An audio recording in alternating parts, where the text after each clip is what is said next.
Apa maksudnya tolak keakuan diri, ingkari keakuan diri? Jangan merasa diri itu yang ada. Kalau tidak ada lagi keakuan diri kita yang merasa wujud yang ada, maka disitulah yang aku itu wujud dengan sendirinya. Kalau dia wujud dengan sendirinya, disitulah nyatanya akan dirinya itu senyata-nyatanya itu. Pada sekalian alam, pada segala sesuatu. Namun kesempurnaan akan nyatanya wujud dirinya pada sekalian alam, pada segala sesuatu. Sempurnalah pada insan. Insan inilah kesempurnaan mana wujud dirinya yang nyata pada alam, yang nyata pada sesuatu. Itulah insannya. Makanya dikatakan khalaqal insan ala suratir rahman. Itu dia.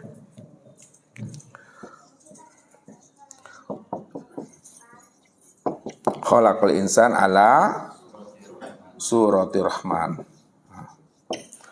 Dijadikan insan itu, ini terjemah lu, ala suratir rahman, atas rupanya Rahman. Rahman itu siapa?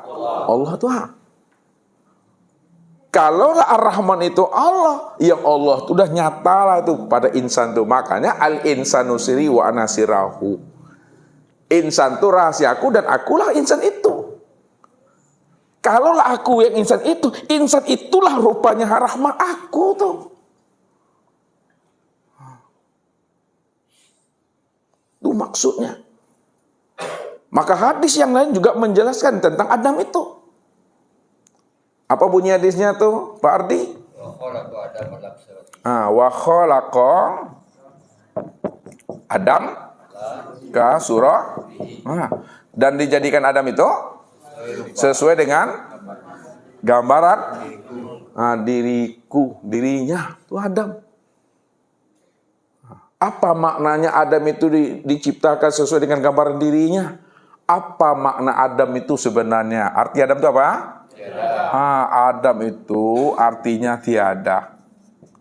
Kalau Adam itu artinya tiada, lalu siapa yang ada?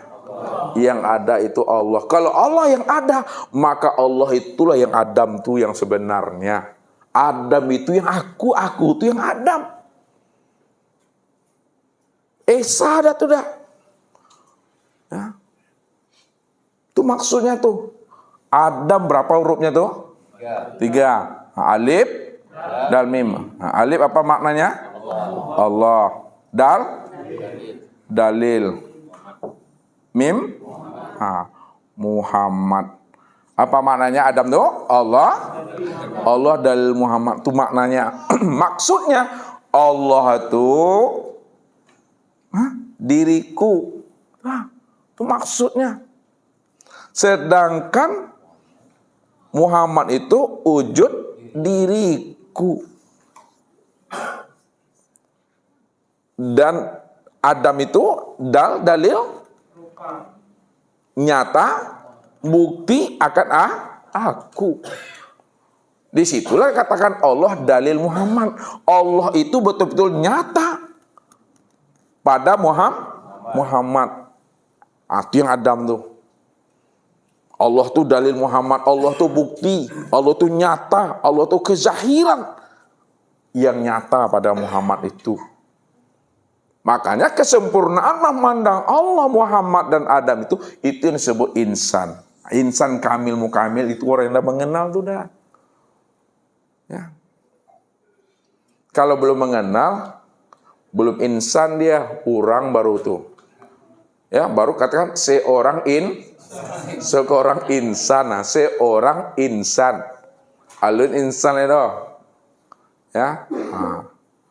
Ya, jadi orangnya baru tuh, Makanya ada orang-orang namanya. Itu sih. Itu sempurna tuh aku. Udah nyata ada Bapak Ibu nih, sama bagi Allah, samia bagi Muhammad, telinga bagi Adam. Kesempurnaan sama samia telinga bagi Adam tuh itu insannya. Ini kesempurnaannya aku tuh, Itu makna aku tuh. Udah nyata, udah terang, udah jelas itu. Siapa yang tidak mampu memandang Allah, tak mampu memandang aku, pada sekalian insan, itu namanya apa tuh? Pak Andre? Pak Ben? Butuh sange itu mah. Sange butuh. Apa maksudnya tuh Pak Abdul Qadir sangat buta tuh? Hah? Ulang lagi Pak Abdul Qadir. Ketawa aku. Yang dikatakan sangat buta itu apa? Pak Faisal. Siapa tak mampu memandang aku pada insan, itu disebut apa tadi? Butuh sange. Maknanya apa tuh?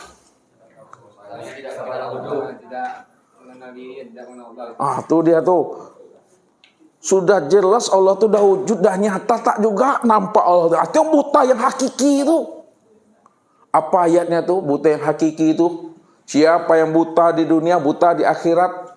Itulah orang yang sesat tuh.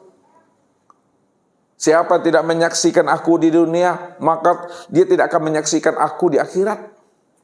Bagaimana dia akan menyaksikan aku di akhirat? Ketika matinya. Di waktu hidup, waktu di dunia dia tidak melihat dan menyaksikan aku. Apa ayatnya tuh? Kalipah biasanya kau mah. Kalipah aja pulang balik kata tu mah. Ustaz kasih bantuan ujungnya. Wa man kana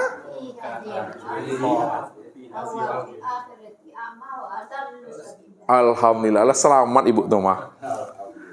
Wa man kana fi hazil aqma fa huwa fil akhirati aqma wa adalun sabila.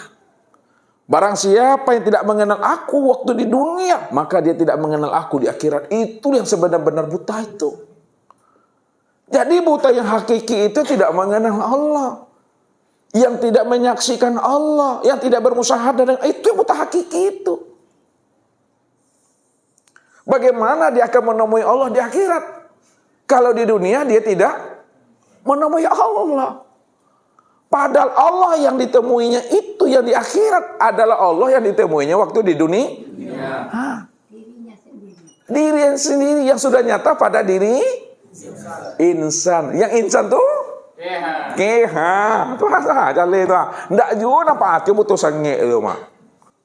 Jadi siapa yang tidak bisa merasakan manisnya gula itu disebut apa namanya tuh Pak Abdul Qadir?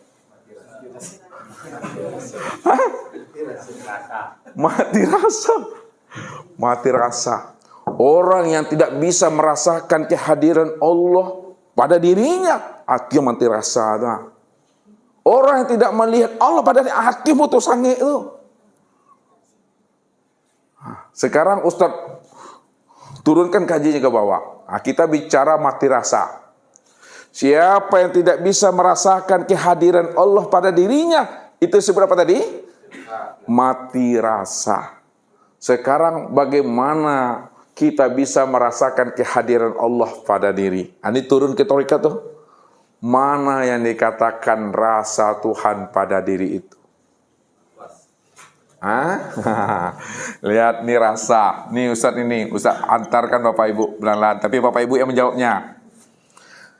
Rasa. Rasa itu singkatan dari apa tuh Daniel tadi? Iya, tuh lihat.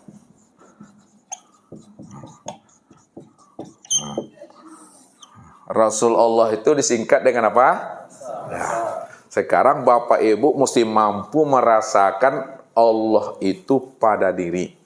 Kalau Bapak Ibu bisa merasakan dekatnya Allah itu pada diri dengan rasa itu singkatan Rasulullah, yang mana yang dikatakan rasa pada diri itu Daniel? Yang dikatakan rasa itu adalah ruh. Ya, itu baru nama baru tuh. Yang dikatakan rasa Tuhan pada diri Bapak Ibu itu ruh. Yang mana yang ruh itu pada diri Pak Abdul Qadir?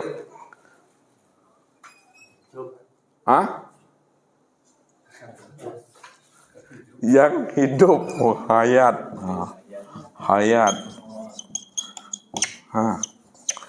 Itu baru nama baru tuh.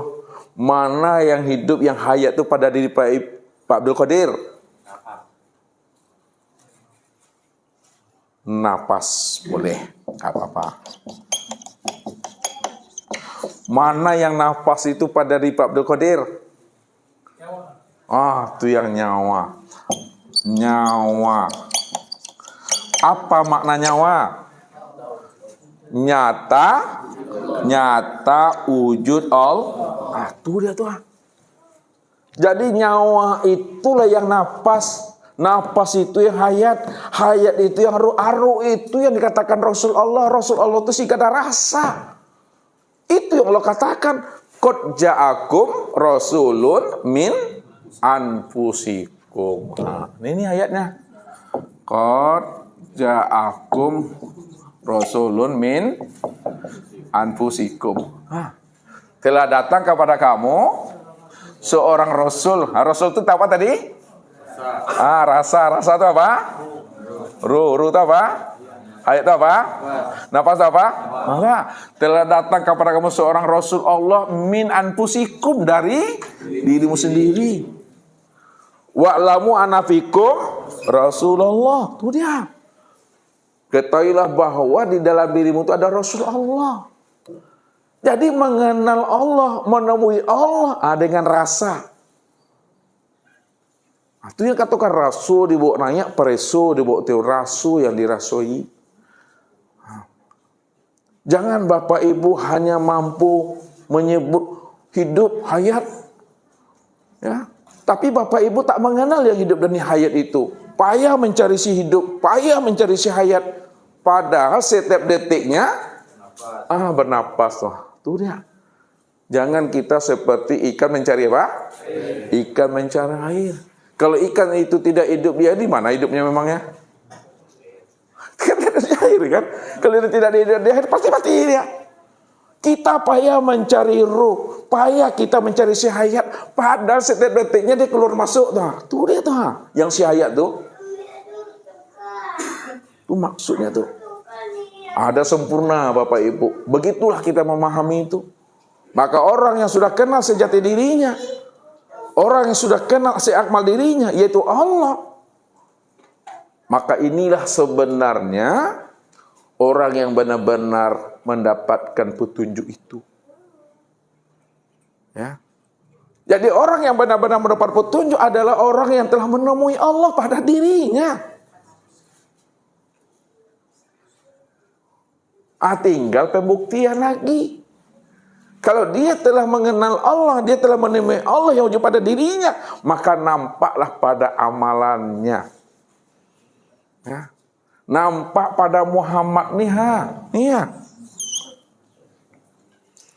Nampak pada Muhammad itu.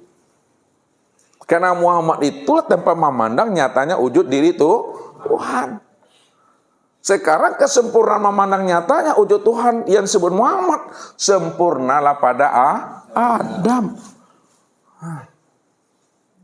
Untuk memandang Adam, sempurna pula lah pada insan itu. Maka siapa sebenarnya yang beramal tuh?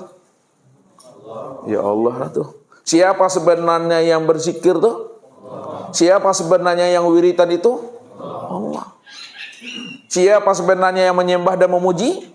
Allah. Itu yang Allah katakan, wa ani'buduni hadza siratal mustaqim. Aku yang menyembah dan memuji akan diriku sendiri. Wa aqimis sholata li zikri. Si zikri itu yang sholat tuh nggak ada siapa-siapa lagi. Siapa si zikri itu? Zikri itu Allah tuh.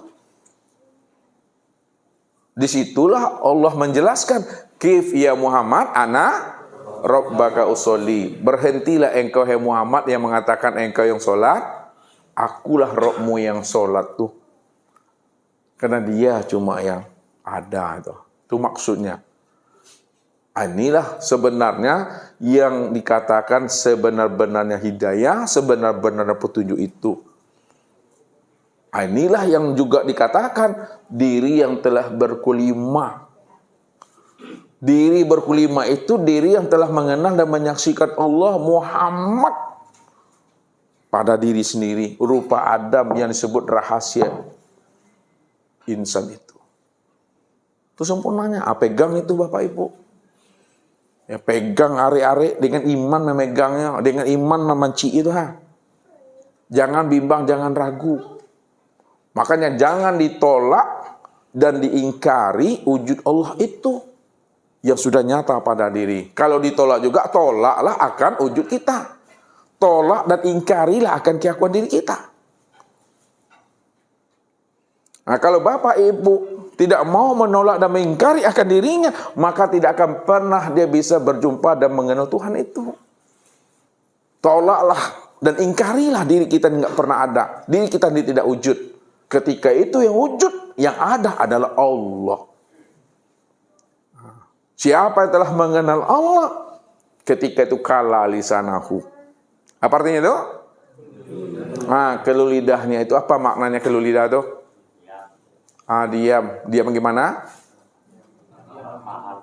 Diam dalam paham yang bagaimana? Paham dalam kesadaran. Sadar dalam apa? Kepatuhan itulah. Jadi nggak bisa dijelaskan lagi Bapak Ibu, nggak bisa diceritakan lagi, ya.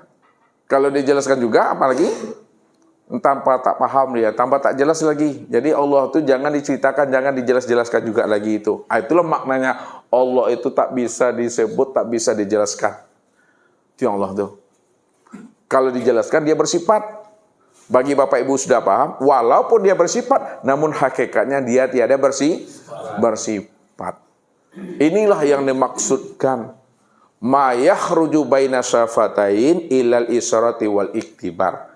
Apa yang keluar dari mulut ini, dari bibir ini, dari lisan ini hanyalah menunjukkan isyarat dan iktibar saja. Pahamilah makna yang tersurat dan yang tersirat di balik kata yang dilafazkan itu. Jangan kita tertipu dengan hurufnya. Ya. Jangan kita tertipu dengan lafaznya. Jangan kita tertipu dengan hurufnya. Jangan ketika tertipu dengan bunyinya. Tapi ambillah makna yang di sebalik huruf, lafaz, dan kata-kata itu yang sebenarnya. Contoh, ini terakhir. Alif. Ini alif. Kenapa dibuat huruf alif gitu? Apakah kita bertahan kepada alif? Dibuat huruf alif supaya kita mampu memandang di balik alif. Ya, alif ini yang tersurat namanya. Ya, sedangkan yang tersurat itu untuk memandang yang tersirat. Oleh karena itu, ketika Bapak Ibu memandang alif, jangan tertipu memandang huruf alif. Dibuat huruf alif supaya kita mampu memandang yang tersirat di balik alif itu. Nah, kalau memang Bapak Ibu tahu memandang yang tersirat di balik alif apa? Titik. Titik. Jangan Bapak Ibu tertipu memandang titik. Titik itu dibuat untuk apa? Untuk memandang. Untuk memandang yang tersirat di balik titik. Yang tersirat di balik titik apa? Kosong. Itu maknanya. Maka yang kosong ini yang sebenar-benar ilmu. Ya. Yang kosong itu yang sebenar-benar kaji. Yang kosong itu yang sebenar-benar wujud. Yang sebenar kaji, yang sebenar wujud, yang sebenar ilmu. Aku. Siapa yang aku itu? Itu yang aku itu Allah. Itu yang Tuhan itu. Itu yang sebenar ilmu tuh. Yang sebenar ilmu, yang sebenar aku tuh Allah. Makanya segala yang ada, segala yang wujud, hakikatnya aku Allah itu yang sebenarnya. Ya. Kenapa segala yang ada, segala yang wujud itu hakikatnya aku yang Allah? Karena dia cuma yang ada. Kalau dia cuma yang ada, dia yang wujud, maka segala yang ada, segala yang wujud itu yang dia itu. Dialah semuanya itu. Pahamilah tuh. Pada saat Bapak Ibu mau meninggal dunia, ini dah di ujung-ujung kaji, ujung sikit lagi, ada juga ujungnya lagi. Ibu Asmuni, minta maaf Ustaz nih. Ketika ibu nanti, ibu yakin ibu mati, Bu? Ibu yakin lah ibu mati? Mati. Ketika ibu nanti, Ustaz nak tahu nih, itu ibu nak tahu, apakah nanti dibawa ke rumah sakit, ketika masuk kabel, ya kan? Sebelum nafas ini hilang, sebelum detak jantung itu berhenti, sebelum pendengar telinga itu hilang, sebelum akal pikir itu lenyap, apa yang terbetik, apa yang terlintas, apa yang teritikot, apa ibu pahami ketika itu? Itulah dia. Aku Allah, diriku tiada. Itu kalau dilafazkan itulah bunyinya. Tapi kan tak perlu dilafazkan lagi. Cukup dengan suara Suara hati itu tak ada hurufnya, tidak ada lafaznya, maka dipahamilah itu. Itu maknanya aku Allah, diriku tiada. Awalnya kosong, akhirnya tiap kosong tuh, ulang sadonya tuh. Begitu duduk kaji itu, lipatlah lagi itu. Sebelum pingsan, sebelum koma, sebelum terhenti jantung tuh, sebelum hilang bunyi itu, boleh Bapak Ibu lapaskan, boleh itikot saja, cukup dipahami ya.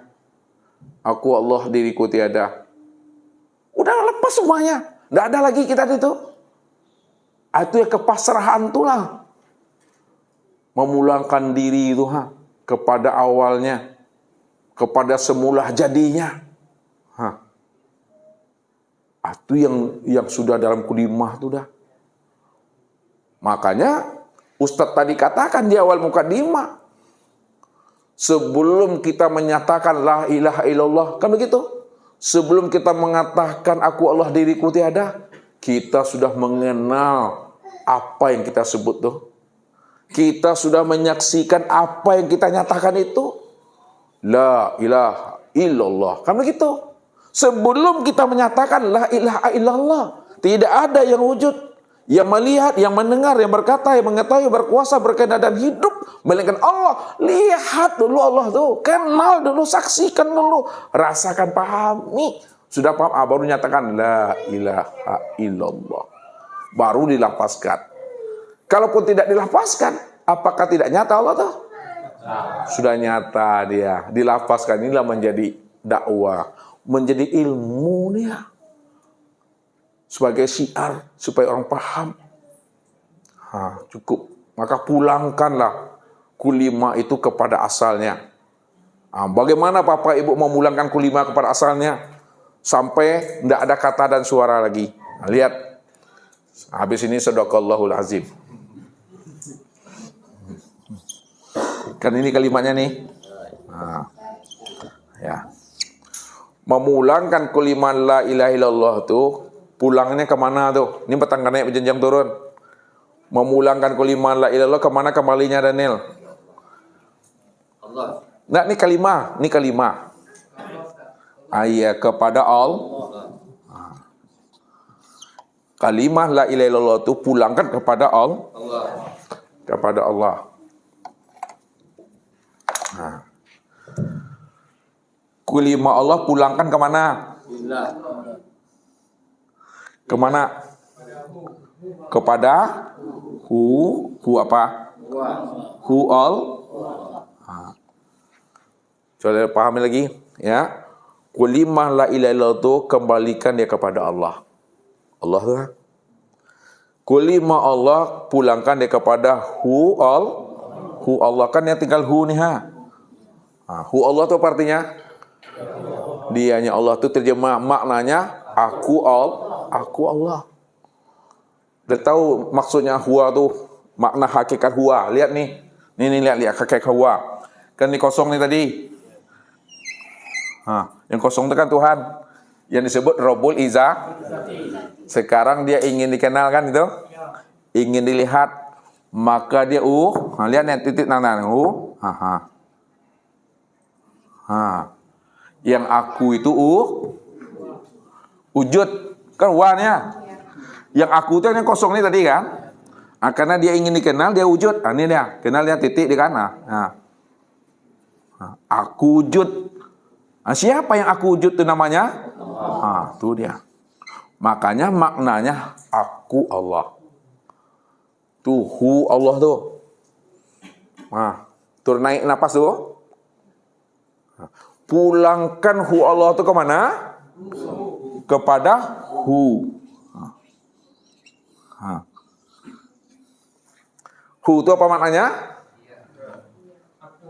Aku, ini dia akunya. Ketika itu ada enggak kata dan lafaz itu? Enggak ada lagi itu. Itu maksudnya la sautun wala harpun bil haqi ilallah. Tidak ada suara dan tidak ada kata melainkan Allah. Allah yang tak disebut tuh. Allah yang tak ada suara tuh. Allah yang tak ada kata tuh. Kalau Allah tidak bisa disebut, tidak ada kata dan suara, yang kosong nih, yang tak bisa disebut.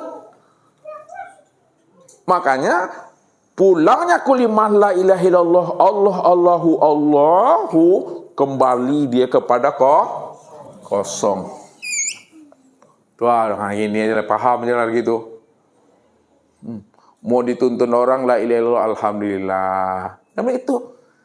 Itulah sebagai sempurnanya lakinu mautakum la ilaha illallah. Ya.